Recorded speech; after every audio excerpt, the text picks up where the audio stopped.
한 주간 평안하셨습니까?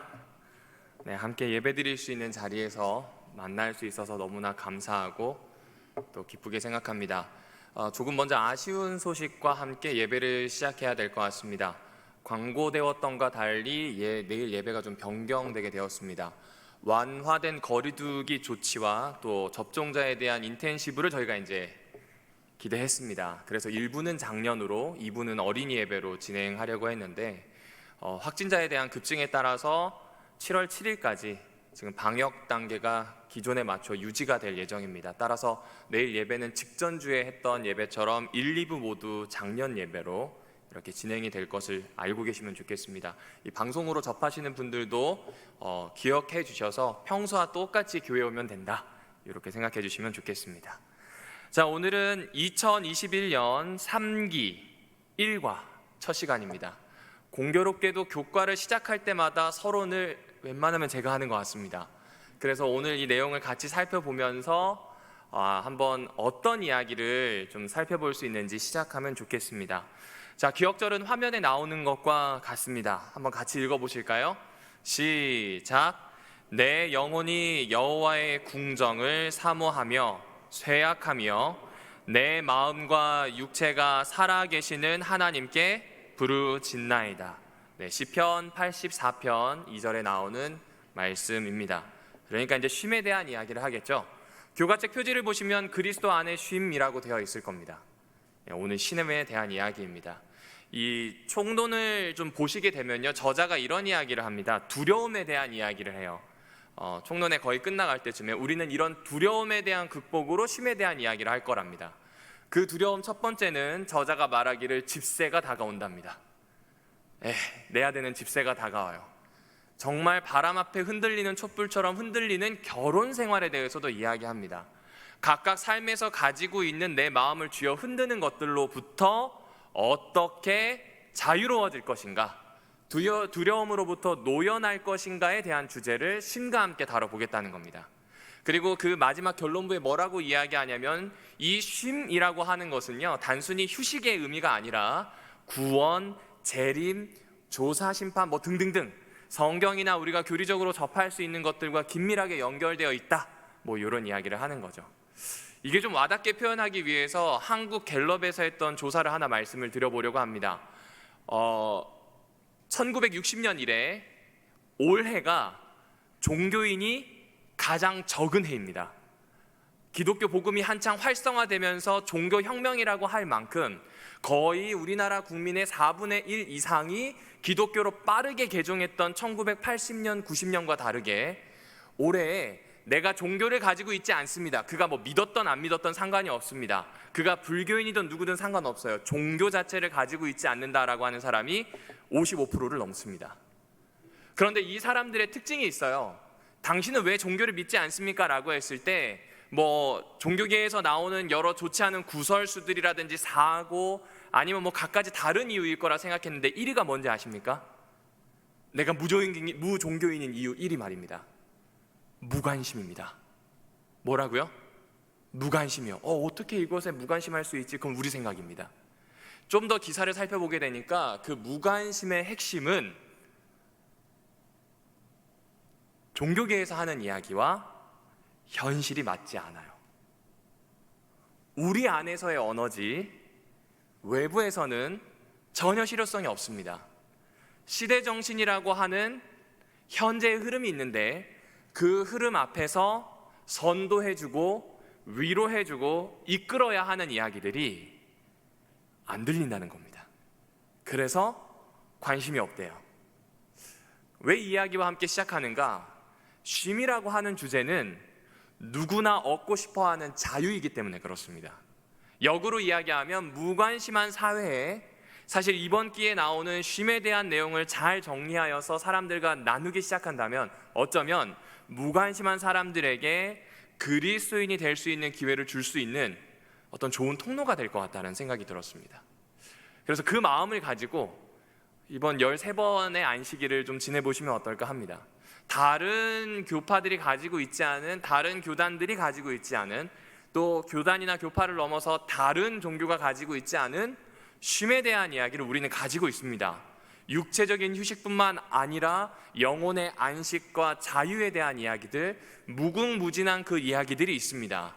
자본주의에 찌들어 있고 지쳐 있고 피곤한 사람들에게 들려줄 수 있는 꿀과 같은 이야기들이 이 안에 있다, 이 말씀입니다. 그래서 그 내용들을 1과부터 시작해서 13과까지 차분히 공부해 보시고, 또 가능하다면 가족들과 또 소그룹원들과 나눌 수 있으면 좋겠다 하는 생각이 듭니다. 자, 그러면 오늘 이 교과를 보시게 되면 일요일부터 시작을 하는데, 일요일의 핵심은요, 이 창세기 2장에 나오는 이야기로 우리에게 좀 다가옵니다. 이 창세기 2장은 특별히 안식일에 대한 이야기로 시작을 합니다.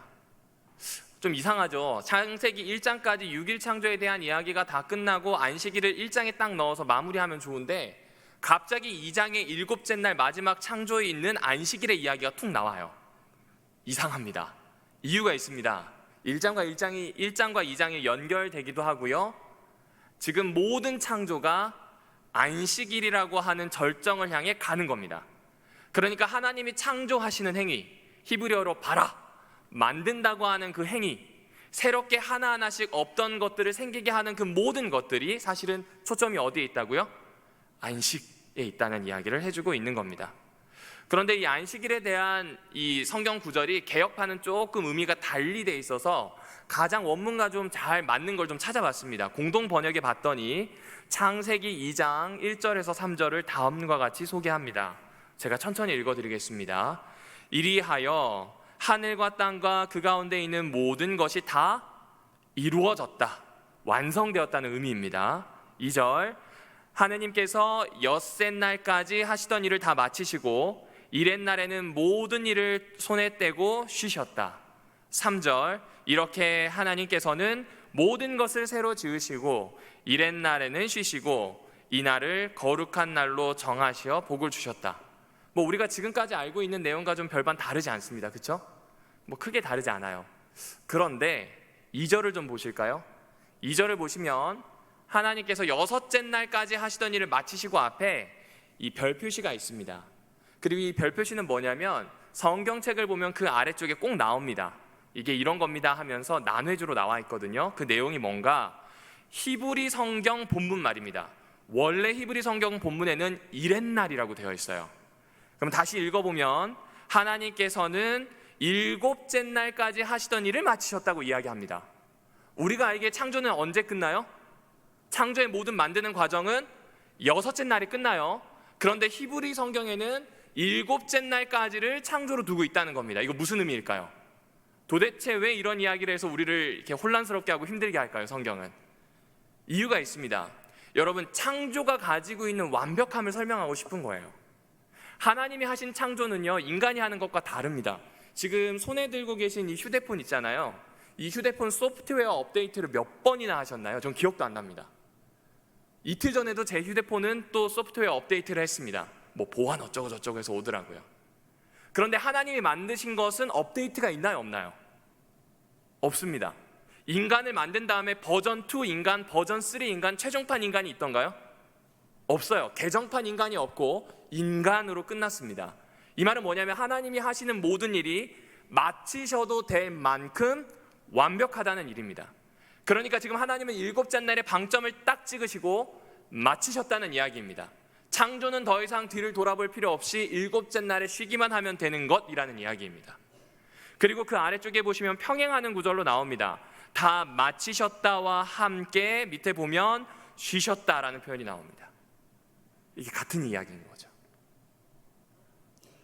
그러니까 우린 대부분 이런 본문을 보면 그냥 지나치시는데, 그렇게 지나치지 마시고 좀 보시게 되면 조금 더 원문에 가까운 의미를 보실 수가 있습니다. 자, 그러면 우리 지금 앉아 계신 성도님들께 한번 여쭤보겠습니다. 이 샤바트라고 하는 말을 많이 들으셨을 거예요. 안식이란 뜻이죠. 안식이라고 하는데 본래 뜻은 뭘까요? 이 말이 좀 이상하죠? 쉼 안식인데 본래 뜻은 뭘까요? 본래 뜻은 뭘까요? 뭐 안식이죠. 쉬는 거죠. 맞아요. 근데 본래 뜻은 사실은 안식과 쉬는 것보다는 멈추다가 더 큰 의미입니다. 어떤 뜻을 가지고 있다고요? 멈추다입니다. 그러니까 안식한다는 건 멈췄다는 겁니다. 창조가 딱 끝나듯이 멈추는 것에 대한 이야기입니다. 우리는 그날 경제 활동을 멈춥니다. 우리는 그날 노동을 멈춥니다. 우리가 가지고 있는 욕망을 멈춥니다. 멈추는 거예요. 안식일은 뭐 하는 의미라고요? 멈추는 겁니다. 중지의 의미가 훨씬 더 크다라고 하는 겁니다. 그래서 그 날이 다른 날과 다르게 복을 줄 수 있었고, 그래서 그 날이 다른 날과 구별됩니다. 딱 봐도 구별되잖아요. 6일 동안은 만들고요, 6일 동안은 뭔가를 해요. 노동과 경제활동이 들어가지만 이날은 완전히 달라요. 멈춥니다. 중지시킵니다. 그 이야기가 나옵니다. 그러니까 다릅니다. 거룩이라고 지금 번역하고 있지만 사실은 본래 말은 다르다. 지금 다른 날들로부터 봐도 이날은 확실히 다르다. 틀린 게 아니라 뭐라고요? 다른 날입니다. 그럼 도대체 뭐가 다른가? 이거는 이 당시 이 성경책이 쓰일 때 고대 근동 세계를 보시면 조금 더 이해를 하실 수 있어요. 고대 근동 세계에도 일주일은 7일이었습니다. 네, 놀랍지 않으시나요? 저 혼자 놀라웠군요. 네, 고대 근동에서도 일주일은 7일입니다. 근데 그렇게 생각 의외로 안 하셔요. 그냥 유대인들만 7일이었을 것이다 라고 하시는데 아닙니다. 7일입니다. 어떻게 할 수 있는가? 주변 나라들의 이 신화가 있는데 그 신화에 꼭 신이 등장하고요, 그 신이 6일 동안 자기의 사환에게든지 본인이든지 신전을 짓게 합니다. 그리고 신전을 6일 동안 지은 다음에 7일에 들어가요. 이 말은 무엇이냐면 이제부터 나는 이 신전 안에서 나의 지역을 다스리겠다라는 뜻입니다. 그런데 이스라엘은 달라요. 분명히 같은 7일을 공유하는데 하나님이 6일 동안 창조하셨고 마지막 7째 날은 뭐 하는 거예요? 멈춰요. 신이 다스리는 걸 시작하지 않고 인간과 함께 멈춰요. 안식하세요. 휴식을 선포하시는 겁니다. 이게 다릅니다. 너무 다른 거예요. 어떻게 달랐는가? 대부분의 이런 신전이 건축되는 날을 휴일로 기념해요. 휴일입니다. 근데 우리도 지금 그렇게 생각할걸요? 휴일은 쉬는 날인데 언어 중에 쉬는 날을 노는 날로 쓰지 않으시나요? 그쵸? 토요일이나 일요일은 쉬는 날인데 뭐 하는 날이에요? 노는 날이에요. 어쩌면 정말 우리가 열심히 공부하고 경쟁사회에 있기 때문에 놀지 못해서 놀고 싶다는 얘기를 할 수 있는데 우리나라에서는 쉬는 것도 노는 겁니다. 그래서 노는 날이라서 혹시 회사에서 부르면, 혹시 학교에서 부르면 나갑니다. 놀다가 나가는 거예요. 휴식하고 다음을 준비하는 개념이 없어요. 맞습니다. 이 사람들도 똑같아요. 이 사람들도 이 휴일이라고 하는 개념이 생겼는데 이 휴일이라고 하는 개념 안에는 축제가 들어있어요. 신을 기념하는 축제가 생길 수도 있어요. 그리고 이 사람들이 이야기하는 이 휴일이라고 하는 것은 정말로 쉼에 대한 이야기가 아니라는 겁니다. 조금 더 쉽게 예시를 들어드릴게요. 두 농부가 있었습니다. 한 농부는요, 추수 때가 되니까 정말 잘 준비해둔 낫을 가지고요, 처음부터 끝까지 아침 9시부터 해가 질 때까지 정말 부지런히 물 마시는 시간, 점심 먹는 시간 딱 빼고 부지런히 추수합니다. 그런데 반대편에 있는 농부는요, 무엇을 하냐면 아침에 딱 나와서 허리 한번 쭉 펴더니 낫을 봐요. 그리고 이제 추수하기 시작합니다. 그런데 한 10시 반쯤 되면 배가 고프죠. 왜 그럴까요? 아침 6시에 밥을 먹고 나왔으니까요. 준비해온 도시락 앉아서 먹어요. 그늘 밑에서. 그리고 다시 일을 시작합니다. 점심 때는 또 어떻게 할까요? 점심 먹어요. 그리고 오후가 되면요, 물 한 잔 마시고 한 30분 정도 숨 돌려요. 그리고 해 질 때까지 않고 해 질 쯤 되면 다 정리해서 집에 갑니다. 자, 누가 빨리 추수를 했을까요? 계속 일했던 사람이 빨리 했을까요? 계속 쉬어졌던 사람이 빨리 했을까요? 답이 좀 정해져 있는 느낌이 나시죠? 쉬는 놈이에요. 쉬는 농부가 더 빨리 했습니다. 그래서 어떻게 그렇게 할 수 있었는가를 물었대요. 이제부터가 중요합니다. 그랬더니 그 농부가 이렇게 얘기해요. 난 너 일할 때 쉬는 동안 낫을 갈았어. 그러니까 이 말은 무슨 얘기냐면 잘 쉬어줘야 더 많은 생산을 할 수 있다는 거예요. 내가 이 신전에서 잘 쉬는 것, 잘 노는 것, 요것으로 해서 내가 채우면 이제부터 다시 열심히 벌어들이고 열심히 노동해서 좋은 결과를 얻는 거예요. 쉼이 목적이 아니라 수단이 되는 겁니다. 더 많은 것을 얻기 위한 도구가 되는 겁니다. 그런데 이스라엘의 쉼은 달라요. 이스라엘의 안식일은 정말로 다릅니다. 완전히 멈춰요. 완전히 단절시켜요. 그 단절시키는 가운데서 하나님과 만나요. 너무 다르죠? 노는 날이에요. 축제일 수 있는 날을 하나님과 만나는 날로 써요. 너무 다른 거예요. 이게 다른 겁니다. 쉼이 수단이 아니라 목적이 되는 겁니다. 어떤 목적이냐면 나를 있게 한 창조주를 만나는 날, 관계를 가지는 날로 목적하고 있는 겁니다. 더 많은 일을 하기 위함이 아니에요. 멈추고 만나는 거예요. 맞아요, 목사님, 그럴 수 있겠죠. 이게 우리에게도 적용이 됩니다. 여러분 잘 생각해 보시면요, 현대인의 삶에는요 고요함이 없습니다. 아침에 일어나서부터 저녁에 잘 때까지 뭐가 그렇게 많은지, 아이가 있는 집은 아이가 있는 집대로, 나이가 있는 집은 나이가 있는 집대로, 일이 많은 집은 일이 많은 집대로, 또 일이 없는 집은 일이 없는 집대로 왜 이렇게 많이 바쁜지 모르겠습니다. 고요하지 않아요. 도시에 살면 더 그렇습니다. 고요함이라고 하는 걸 따로 시간을 내지 않는 이상 가질 수가 없습니다. 이 고요함 대신에 분주함이 자리를 차지합니다. 그래서 현대인들은요, 이 분주함에서 조금 벗어나야 된다고 생각해요. 거기서 잠깐 벗어나야 다시 일터로 돌아갔을 때 힘있게 일할 수 있으니까요. 그리고 하나 더 있습니다. 이 고요함을 견디질 못해요. 멈추고 난 다음에 조용한 시간, 이 침묵을 견뎌내지 못합니다.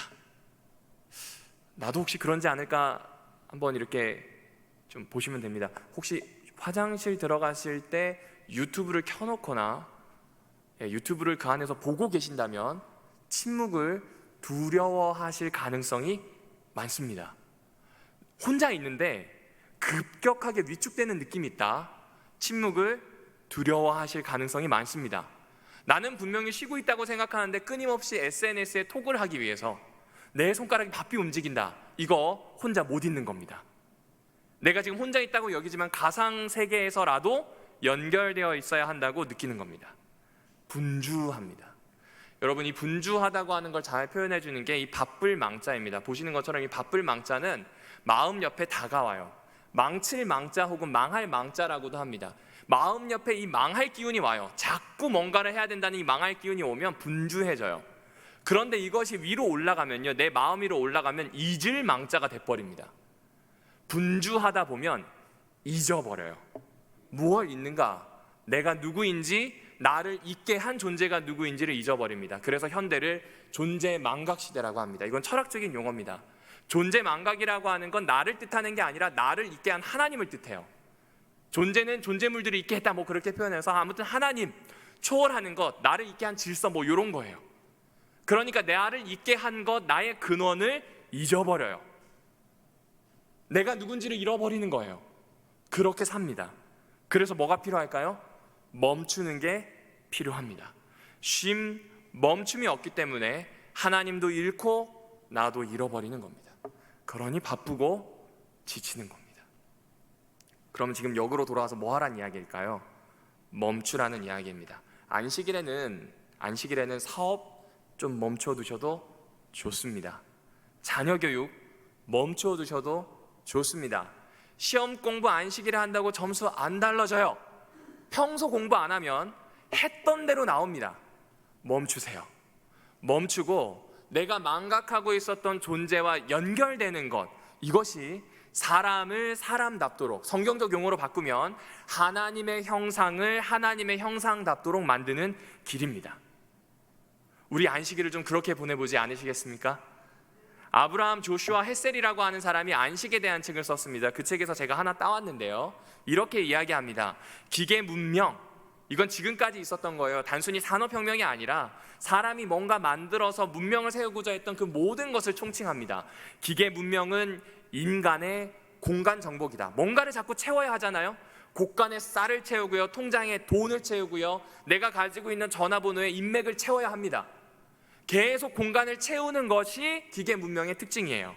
이는 존재의 본질적 요소, 곧 시간을 희생함으로써, 이게 중요합니다. 공간을 채우는 동안 뭘 희생해요? 시간을 희생해요. 그래서 우리는 공간을 얻기 위해서, 돈을 얻기 위해서, 인맥을 얻기 위해서, 무언가 우리가 채울 수 있는 것들, 눈에 보이는 것들을 얻기 위해서 시간을 소비한다라고 이야기합니다. 어떻게 할 수 있냐고요? 이스라엘을 보면 잘 아실 수 있습니다. 여러분, 유월절 6월절은요 본래 파종의 시기입니다. 농사 지어보신 분들은 알 거예요. 파종할 때가 바쁜가요? 아니면 느긋한가요? 바빠요. 그런데 고대에는 파종의 시기가 되면 축제하고요, 정말 열심히 할 수 있도록 으쌰으쌰 고사 지낸 다음에 다 밭으로 싹 갑니다.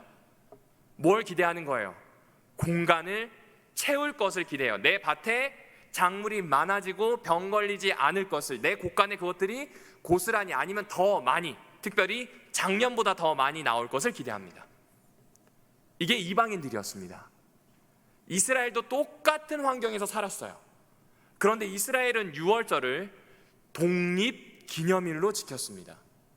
하나님이 패스오버, 우리로 하여금 이집트에 있는 사람들이 당하는 재앙을 넘어서 여기 이 이집트라고 하는 땅에서 벗어나 저기 저 약속한 가나안으로 갈 수 있도록 만든 그 시간이라는 걸 기억한 겁니다.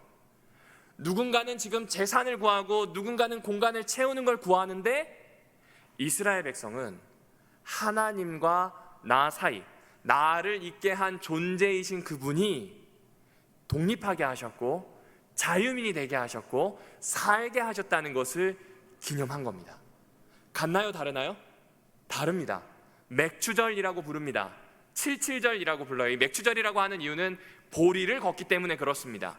6월절로부터 한 50일 정도 되는 그 시간은 보리를 걷습니다. 그러니까 이 추수할 때죠. 얼마나 사람들이 분주할까요?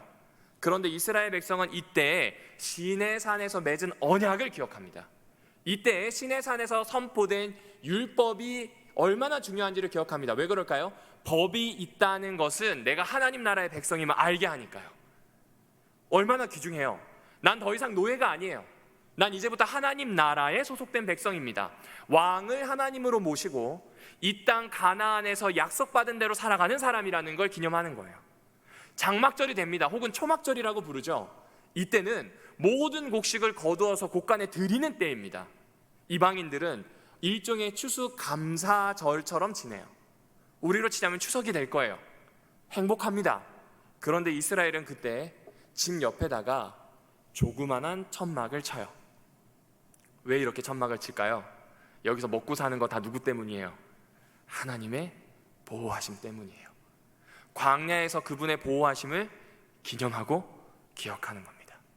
여러분, 어떤 걸 선택하시겠습니까? 공간을 채우면서 끊임없이 시간을 소비하는 존재로 살고 싶으세요? 아니면 나를 여기까지 있게 하셨고 앞으로도 있게 하시며 한 번 약속하신 것을 다시 한 번도 어기지 않으시는, 그래서 늘 믿을 수 있는 그분과 함께하는 그런 시간을 기억하고 싶으십니까? 조금 더 와닿게 표현해 볼까요? 안식일이 되면요, 요새 놀토라는 말이 나옵니다. 놀아야 돼요. 그런데 안식일은 시간의 의미로 보자면 존재의 이유에 대해서 감사하는 시간입니다. 사람이 감사하면요, 그 감사하는 존재의 이야기를 경청합니다.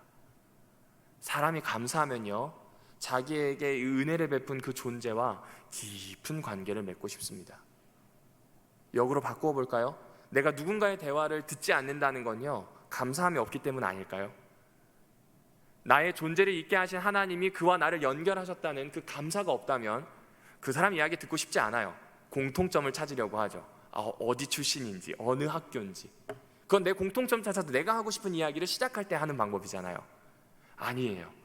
우리는 존재의 이유에 대해서 감사하는 사람, 이 시간 안에서 구별되며 내가 누구인지를 기억하는 사람, 절대로 잊지 않는 사람, 마치 바위가 늘 그 자리에 있듯이 여호와 하나님께서 나의 존재의 근원이 되심을 기억하는 사람, 그래서 지치고 힘든 일상이라 할지라도 이겨낼 수 있는 사람, 여기저기 공간에 따라 휩쓸려 다니더라도 난 시간이라고 하는 굉장히 좋은 닷 위에다가 확실하게 고정하고 견디어낼 수 있는 사람, 그 사람에 대한 약속이 여기 안식일이라고 하는 개념에 들어있습니다.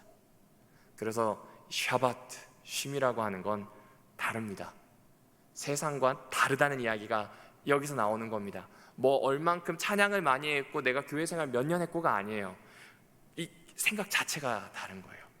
공간이 중요하지 않다는 게 아니에요. 우리도 때마다 할 거예요. 하지만 그때 하나님을 기억할지 채워야 할 것들을 기억할지 선택은 우리에게 달려있는 겁니다. 여러분은 어떻게 선택하시겠습니까? 샤바트가 다른 쉼이 될 수 있는 것은 신약에서도 나옵니다. 고생하고 무거운 짐을 지고 허덕이는 사람들에게 나아오면 그 고생하는 마음의 짐마저도 하나님은 해결해 주시겠대요. 그리고 만약 그렇게 따라가게 되면요, 짐승과 우상에게 절하는 사람, 낙인을 받은 사람들처럼 밤에도 낮에도 쉬지 못하고 일하거나 쉬지 못하고 거기에 마음을 뺏기는 사람이 아니라, 잊혀지는 사람이 아니라 기억하는 사람, 기억되는 사람이 되겠다는 그 약속이 이 쉼에 들어있는 겁니다. 따라서 사랑하는 별내교회 성도 여러분들이시여, 안식이라고 하는 걸 단순히 휴식으로만 생각하지 않으셨으면 좋겠어요. 지치고 힘든 생활에서 잠깐 벗어나서 일주일을 살게 만들고 더 많은 것을 얻게 하는, 그것도 부수적인 효과는 될 수 있어요. 하지만 그게 전부가 아니라는 거죠. 존재를 기억하게 하는 겁니다. 내가 누구인지를 알게 하고 살아내도록 만들 수 있는 그 힘이 바로 샤바트, 멈추는 시간, 안식에 있음을 꼭 기억해 두셨으면 좋겠습니다. 한 가지 같이 결심해 주시죠. 오늘 집에 가면 휴대폰 좀 던져 놓으세요. 네. 그리고 가급적 일찍 준비를 하시고요, 가족들과 좀 시간을 가지시다가 졸리면 그냥 주무셔요. 괜히 불빛 주변에 있는 소리에 반응하지 마시고요, 멈추는 겁니다. 그러면 분명 내일 안식일이 조금 다르지 않을까요? 우리 그런 시간으로 보내면 좋겠습니다. 예레미야는 거기에서 한 발짝 더 나갑니다. 우리의 몸, 우리의 존재에 대한 이야기뿐만 아니라 감정적인 공허에 대한 이야기를 합니다. 이건 아주 간략하게 설명을 드릴게요. 바룩이라고 하는 사람이 있는데요, 이 사람은 서기관이에요. 서기관이 하는 일은 적는 사람입니다. 기록하는 사람이에요. 이 사람은 누구와 짝을 이루었냐면 예레미야와 짝을 이루었습니다. 그런데 예레미야와 짝을 이루다 보니까 맨날 힘이 들어요. 어떤 게 힘이 드는가? 하나님이 멸망시키겠다고 하는 이야기를 예레미야랑 같이 전하다 보니까 욕 많이 들어요. 그리고 욕만 많이 듣는 게 아니라 실제로 그게 보여요. 왜냐하면 하나님이 바룩에게도 그걸 자꾸 말씀하시거든요. 그러니 본인이 이걸 감당하지 못하겠는 거예요. 너무 힘이 들어서요. 어떻게 하지 너무 고민하기 시작을 하는 겁니다. 그때 여호와 하나님께서 말씀하십니다. 그것의 핵심은 무엇이냐면, 누가 이 모든 일을 경영하는가? 너 고민하지 말아라. 내가 너의 생명을 보존할 것을 약속한다. 이 모든 일 속에서 네가 가지고 있는 고민은 분명히 너에게는 큰 거일 수 있지만 전체 안에선 작은 고민일 수도 있다. 고민하기보다는 함께 나와 길을 걸어가자꾸나. 그 이야기를 지금 해주고 계십니다. 여러분, 이게 감정적으로 공허한 상태를 표현한다고 저자는 이야기합니다. 동의합니다. 나라가 망한대요. 제 주민등록이 필요 없어지는 겁니다. 이제 난민이 되는 거예요. 난민들의 삶이 얼마나 힘듭니까? 포로입니다. 게다가 어떻게 살아야 할까요? 너무 공허해져요. 모든 노력이 숲으로 돌아갈 게 뻔합니다. 그러니까 그 상황에서 오늘 내가 하는 이 일이 의미가 있을까요? 하나님의 말씀을 적는 이 일이 이 하나님의 나라라고 여겼던 유대 나라가 없어지면 의미가 있을까요? 내가 가정을 일구고 사는 것이 나라라고 하는 테두리가 사라진다면 이제는 뿔뿔이 흩어져서 노예가 돼야 됩니다. 의미가 있을까요? 너무 모든 것이 흔들려요. 그런데 하나님은 이야기하시죠? 그렇게 생각하지 말라고요. 내가 너를 보호할 거라고요. 그런 삶의 노예가 되지 말라고 이야기합니다. 더 큰 이야기입니다. 내가 가지고 있는 환경이 내 손을 벗어날 때 이야기해요. 내가 살고 있는 나의 삶의 모든 것들을 내가 어떻게 할 수 없다는 걸, 정말 무기력하다는 걸 느낄 때의 이야기입니다. 이집트에 있는 이스라엘 백성들이 그러지 않았을까요? 쉬고 싶은데 못 쉬어요. 7일 내도록 강제 노역해야 됩니다. 못 쉬어요. 우리도 그렇지 않나요? 6일 내내 일해요. 때로는 7일에도 일해야 되는 분들도 계세요. 근데 일 안 끝나요. 은퇴시켜주긴 하는데 은퇴하면 은퇴하는 대로 또 고민이에요. 힘들어요. 삶의 노예인 거예요. 너무 힘이 듭니다. 그런데 이렇게 너무 힘들 때 하나님이 나와 어떻게 함께 하시는 걸 아는가? 출애굽기에서는 이렇게 이야기해 줍니다. 하나님께서 그들의 신음소리를 들으시고 아브라함과 이삭과 야곱과 맺으신 언약을 생각하시어 이스라엘 백성을 굽어 살펴주셨다. 여러분, 이 내용을 잘 보시면요, 하나님이 신음소리를 듣고 반응한 것처럼 보여요. 그렇죠? 그런데 하나님이 신음소리를 듣고 반응하신 건가요? 아닙니다. 무엇을 기억하셨어요? 신음소리를 듣자마자 아브라함과 이삭과 야곱과 하신 약속을 기억하셨어요. 그래서 출애굽이 일어난 거예요. 400년이 넘었기 때문에 잊혀졌다고 생각했는데 신음소리를 듣고 불쌍해서가 아니라 그분이 하신 약속을 기억하신 거예요. 이거 무슨 이야기인가요? 창조와도 연결이 되는 겁니다. 하나님의 창조는 완벽해요. 다시 손댈 필요가 없기 때문에 끝마침이라고 하는 마침표를 분명하게 안식일에 찍으셨어요. 마찬가지로 그분의 하신 약속도 분명합니다. 마침표예요. 이거는 정말 변하지 않는 거예요. 이스라엘 백성을 구원하실 거예요. 확실히 나라가 되게 하실 거란 말입니다. 이거 지키실까요? 안 지키실까요? 지키세요. 그럼 바룩에게도 똑같은 거예요. 나라가 없어지고 힘이 든다 할지라도 한 번도 약속을 어기지 않으신 분이, 완벽하게 하시는 그분이 지금 언약의 말을 주는 거예요. 너 내가 돌볼 거야. 그러면 지금부터 바룩은 누구를 따라갈까요? 아니면 누구를 따라가야 할까요? 선택을 해야 합니다. 이스라엘 백성도 선택을 해야 됩니다. 이스라엘도 처음에는 하나님을 모두 다 선택한 것은 아니었습니다. 하지만 하나님이 자신이 누구이신지 10번의 재앙과 모세의 이야기와 모세와의 만남을 통해서 사람들이 알아가기 시작했어요. 이게 중요합니다. 왜 중요할까요? 한 번에 모든 것이 결정되는 게 아니에요.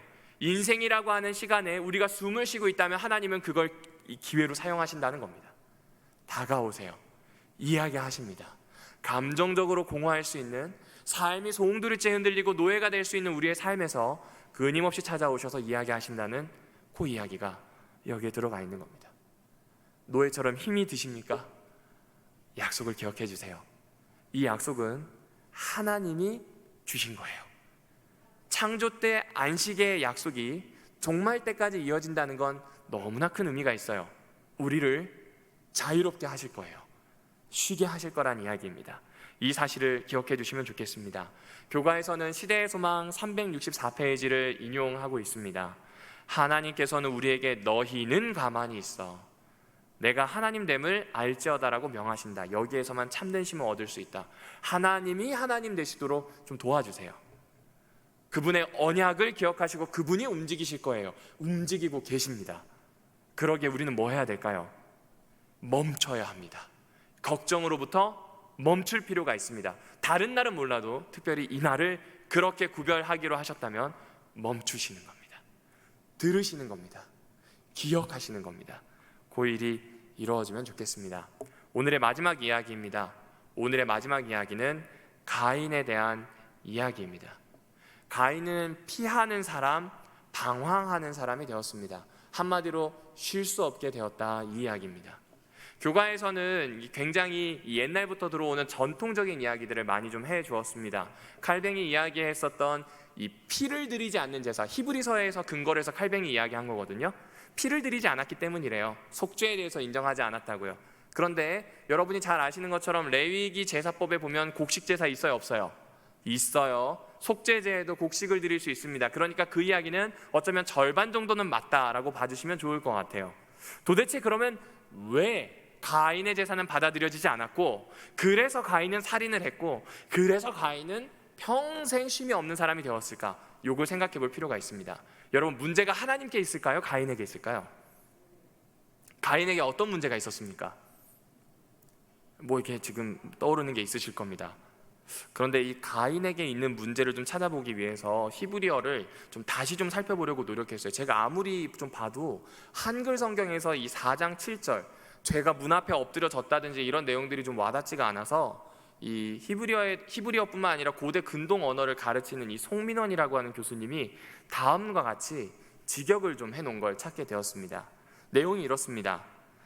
때가 되어 가인은 땅에서 난 곡식을 여호와께 예물로 드렸다. 그렇죠?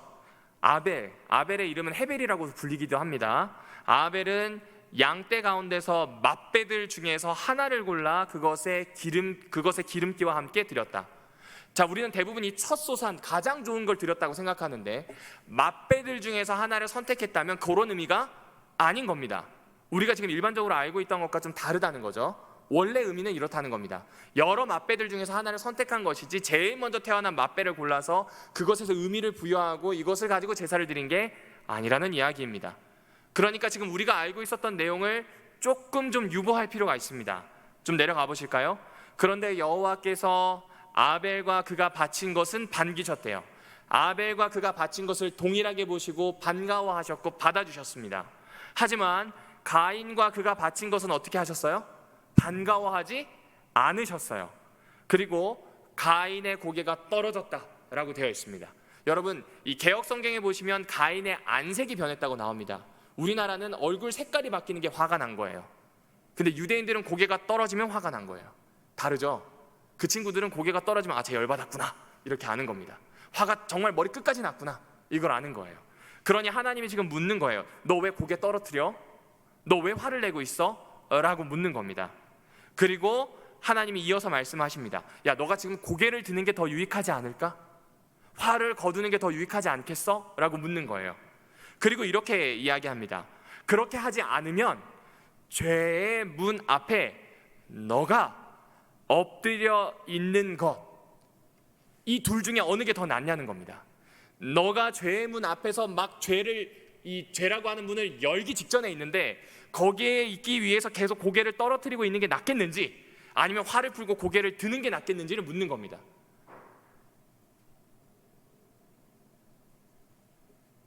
이 무슨 의미인지 이해되시나요? 지금 가인이 마음에 품고 있는 것들을 하지 말라는 거예요. 창세기 3장에서는 인간이 가지고 있는 자유의지가 하나님을 거부할 수 있음을 보여주었어요. 그런데 창세기 4장의 가인의 문제를 통해서 그런 인간이 제발 죄를 다스리라는 이야기를 합니다. 공동 번역에서는 이 4장 7절 제일 마지막을 뭐라고 번역하냐면요, 제발 이 입에다가 재갈을 물리라는 표현을 써요.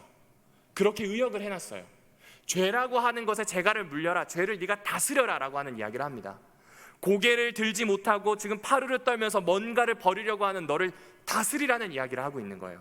가인 어떻게 합니까? 4장 8절에서 자신의 동생을 들로 데리고 나가서 쳐 죽입니다. 지금 성경책을 펴보실까요? 창세기 4장 8절에 보시면 개역 성경에서는 그냥 들로 데리고 나가서 쳐서 죽였다라는 내용이 나옵니다. 그런데 이 대한성서공회에서 나온 웬만한 성경에는 난회주가 있는데, 이 난회주에는 뭐라고 되어 있냐면 우리가 들로 가자라고 하는 부분이 사마리아 오경과 그리고 이 70인역에 있다는 것이 들어가 있습니다. 그러니까 지금 가인이 그냥 대충 데리고 나가서 갑자기 죽인 게 아닌 거예요.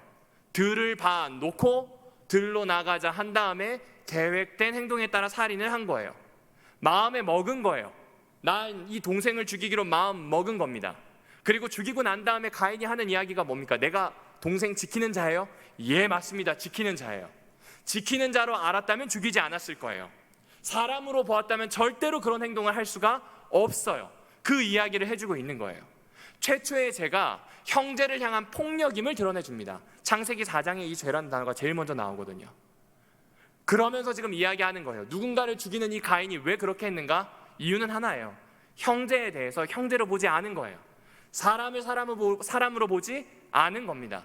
그가 하나님에게 받았던 모든 이야기들, 내가 이 땅에서 땅을 지키는 사람으로, 내가 이 땅에서 사람과 더불어 사는 존재로, 지키는 존재로 살아야 되는데 그거 다 무시한 거예요.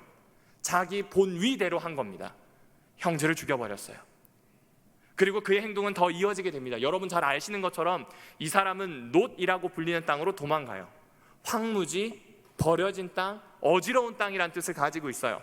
그리고 거기에서 그는 하나님에게 받은 약속을 또 정면으로 어깁니다. 하나님 어떤 약속하셨나요? 너를 죽이는 사람은 내가 7배 벌을 할게. 그리고 그 표징 너한테 준다.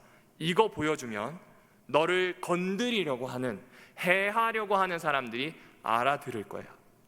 이 말은 내가 너의 요새가 되어주겠다는 얘기예요. 내가 너를 돌보겠다는 이야기예요. 그런데 이 사람은 놋 땅에 들어가자마자 제일 먼저 뭐 합니까? 성을 쌓습니다. 하나님이 나의 요새가 되신다는 약속이 있었음에도 하나님을 의지하지 않아요. 자기 마음대로 성을 쌓아버립니다. 하나님이 보호하는 것이 아니라 내가 나를 보호해야 되겠다라고 생각을 한 겁니다. 이 사람은 분명히 성을 짓고 정착했는지는 모르겠지만 끊임없이 피하는 사람이고요, 끊임없이 방황하는 사람으로 남게 됩니다.